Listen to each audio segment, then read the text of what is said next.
c'est que ça? Ils l'ont opéré du cerveau. Pourquoi elle a une incision au niveau de la poitrine? La police a immédiatement ouvert une enquête. Sous la pression des interrogatoires, la médecin finit par avouer la vérité. Pourquoi l'avoir charcuté comme ça?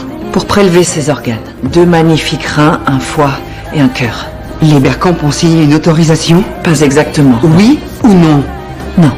Cela a totalement changé la nature de l'affaire. La médecin a expliqué aux policiers que le cœur de la jeune fille allait être transplanté. Les agents ont alors lancé une course contre la montre. Mais lorsqu'ils sont arrivés sur place, une nouvelle bouleversante les attendait. Il y a un petit garçon en phase terminale qu'on prépare en ce moment même à être transplanté.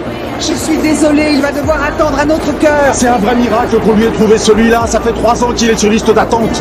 Laissez-moi encore un peu de temps. Le temps est compté, vous comprenez? Cet enfant va mourir si on fait rien.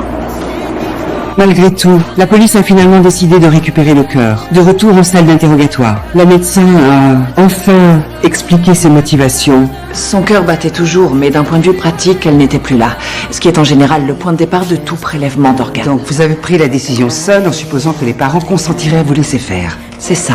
Mais vous n'avez même pas eu une brève conversation avec eux. Je ne voulais pas risquer qu'ils disent non. Il y avait un autre enfant à prendre en compte qui lui était vivant. Pas vu, pas pris, c'est ça? Et pourquoi pas? Parce que d'après la loi, vous devez d'abord faire signer une autorisation. Alors la loi a tort. C'est pas à vous d'en décider.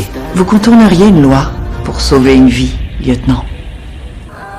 Elle a reconnu avoir enfreint la loi, mais elle affirmait avoir agi pour sauver une vie. Pour les parents de l'enfant, un tel geste était tout simplement inacceptable. À dire au revoir à votre petite fille avant qu'elle aille à l'école et tout à coup a cru qu'il avait le droit de découper ma petite fille, de mutiler mon bébé et de prendre son cœur en l'arrachant de sa poitrine sans nous demander notre autorisation. Chaque mot prononcé ce jour-là a profondément blessé toutes les personnes présentes. Pour obtenir davantage de preuves, le juge a interrogé le garçon qui avait besoin du cœur.